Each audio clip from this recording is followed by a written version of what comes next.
What's up, viewers, and welcome to a new episode of Spartan Ownership. And today I want to talk about what I learned from hanging out with Jack Donovan, the author of The Way of Men. As you can see, the picture is a picture of him. And just to give you a quick bio for those of you that don't know him, on his website, his bio says that Jack Donovan is the author of The Way of Men, which has become a runaway cult hit with men all over the world who are tired of hearing the mainstream media talk about masculinity as if it were something toxic that needed to be reimagined. The Way of Men draws on evolutionary psychology, human universals, and what most men recognize as common sense to advance his gang theory of masculinity. Donovan has been blogging, writing, and speaking about masculinity and tribalism since 2007. He is a frequent guest on a wide variety of podcasts and an occasional contributor to the online magazine Radix. He also runs his own podcast, Start the World, and has interviewed several self-defense experts, survivalists, authors, and artists. And The Way of Men is a great book. I definitely have read it and reread it all the time. He also wrote a couple other books, Blood Brotherhood, Sky Without Eagles, Becoming a Barbarian, and other works. I would definitely recommend checking him out on his YouTube channel or his interviews and podcasts, and definitely get the book The Way of Men. I've been meaning to have a conversation with Jack for a long time, especially some sort of interview, and he happened to be in the area yesterday, so I got a chance to meet up with him and talk with him. And we ended up having like a dinner together and a good couple hour conversation. I was lucky because there was only one other guy out there, and so we really had a good chance to communicate. And after I left, I wrote down as much as I could remember. So today I'll be sharing with you some of the most useful stuff that I jotted down yesterday that I learned from talking with him, and hopefully that'll benefit you on your journey towards masculinity and Spartan ownership and just being an overall badass. By the way, check out the Donald Trump shirt, Finally Someone with Balls, by our friend Chris from Red Pill Philosophy. All right, so some of the things I learned. First of all, Jack is a really cool dude. Down to earth, badass looking dude. You know, he had his jacket on with his different badges and things that belong to his tribe. It did say president on his jacket. So he's the president of the chapter of wolves in Oregon. He's part of a tribe called the Wolves of Vinland. And Paul Wagner is the leader in the chapter in Virginia. So either way, he's a really tough dude, really cool guy. When I sat down with him and talked, he wasn't on his phone at all. He just was present. He was there. We were having drinks together, and yeah, so just great opportunity to talk about the useful shit when it comes to masculinity and stuff that we need to hear as men nowadays. So some of the stuff I wrote down, this might not be in the best order, but I'm just going to elaborate on certain notes that I find to be important, and others I might just cut them short. So the Wolves have a chapter in a few places, but Jack leads the one in Oregon, Paul leads the one in Virginia. At one point during the conversation, there was me and one other guy, and they were talking about Donald Trump, and that Jack doesn't believe that Donald Trump will make America great again. He thinks it's too late. So I'm not very political. I don't really like, the only reason I like Donald Trump is because he's ballsy and he's not very politically correct. But I'll trust Jack on this one, because I doubt that just because Donald Trump might be in office, you know, all the problems when it comes to our culture and what it truly means to be an American and stuff, that kind of stuff, I doubt is going to really change just because Trump might be in the office. Another thing I wrote down is Jack does not believe that he is superior to any race. He simply celebrates his own race. And that's interesting because a lot of people look at the Wolves of Vinland as like a racist organization and stuff like that. And in reality, it's just a bunch of guys that are united based off their culture, and they celebrate their own culture. So there's all these stupid articles about how, Jack Donovan is racist, this and that, but in reality, he just is proud of his own race, is all. And he doesn't believe he's superior at all. He said it himself.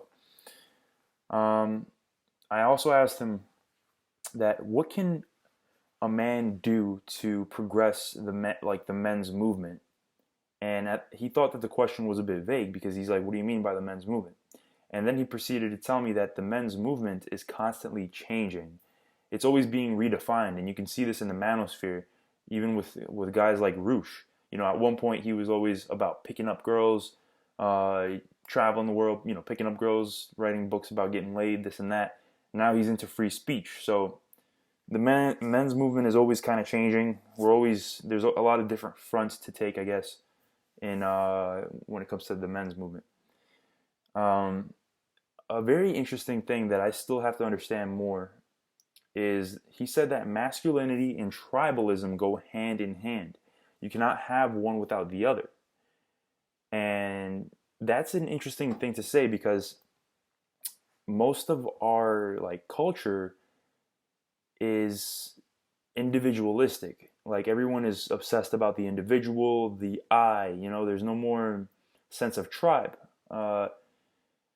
And it's interesting how he said that you cannot have one without the other. So I think I know what he means by that, which is there's 4 tactical virtues when it comes to being a man. There's strength, courage, mastery, and honor. And those things have to exist within a group of men.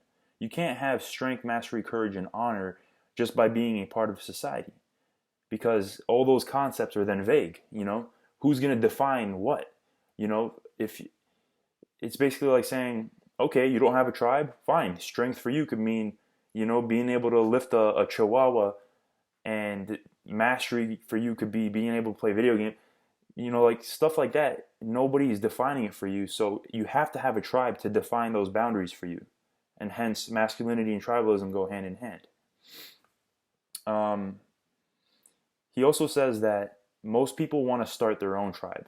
Like, everybody wants to be the top dog, the leader.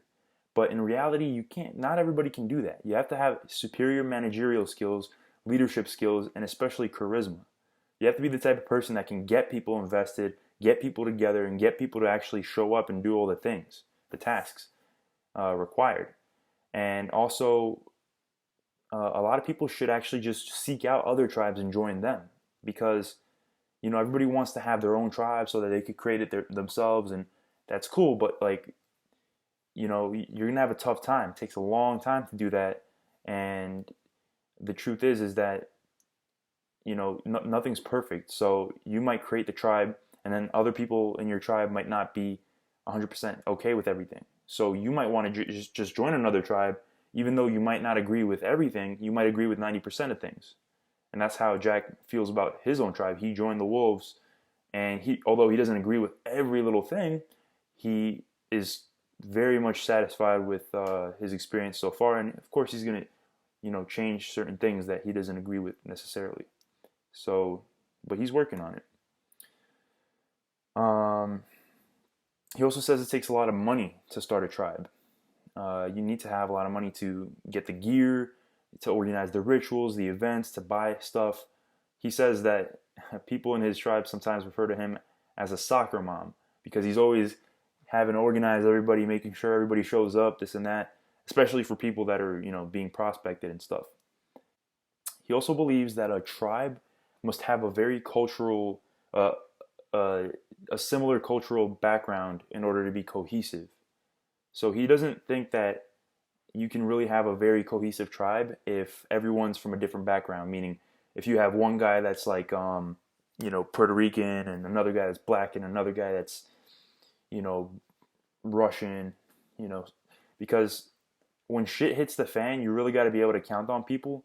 And most people are really going to die for people that they are like. Like, most people, you might die for your mom, or for your little sister, or your daughter, or your wife.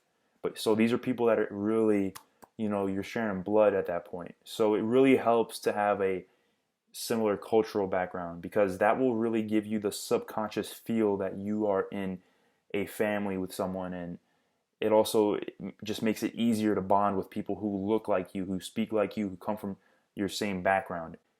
It's very rare for people nowadays to really consider that kind of idea, because a lot of people might think of that as racist. Like, oh, like you see a lot of people commenting on movies saying that they're whitewashed and stuff like that. And it's like, okay, the movie might be whitewashed, but it's a movie about medieval Europe.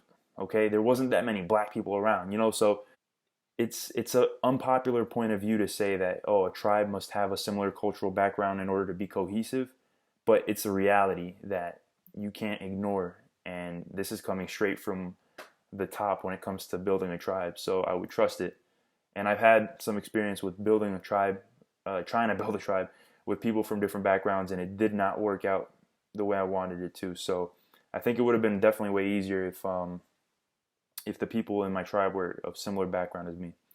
One little fun fact about Jack too is that in the movie, the movie Mad Max. Those of you might know it.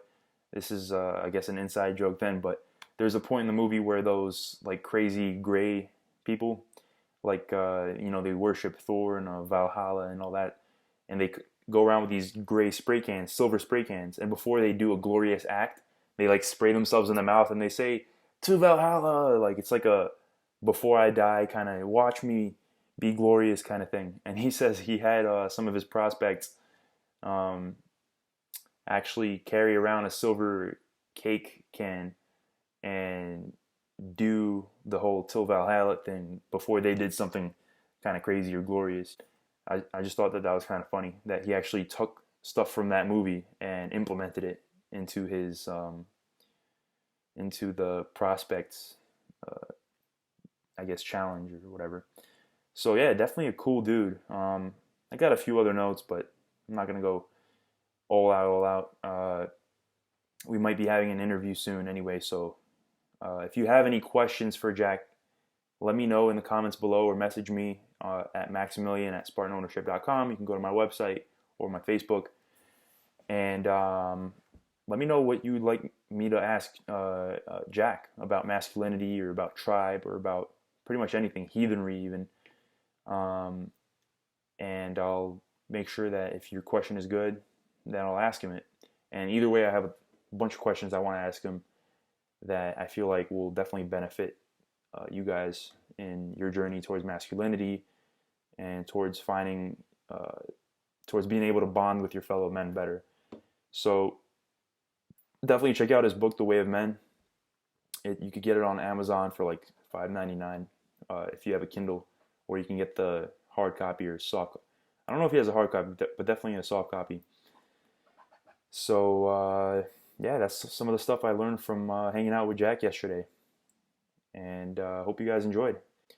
Also, I just finished writing Spartan Ownership, the book. You can go to my website, spartanownership.com, to download it for free. It does cost money on Amazon, $1.99. If you want to contribute, I guess, to the movement, then go on Amazon and buy it there. But just go on my site, get it for free, and also sign up for my free newsletter that I send out every week with awesome stuff and blog updates and everything. All right, so I hope you guys really enjoyed this, and look forward to new content from me. I'll be coming out with awesome stuff for you guys as usual. Let me know your feedback, and if you have any questions, I'll answer them. Talk to you soon.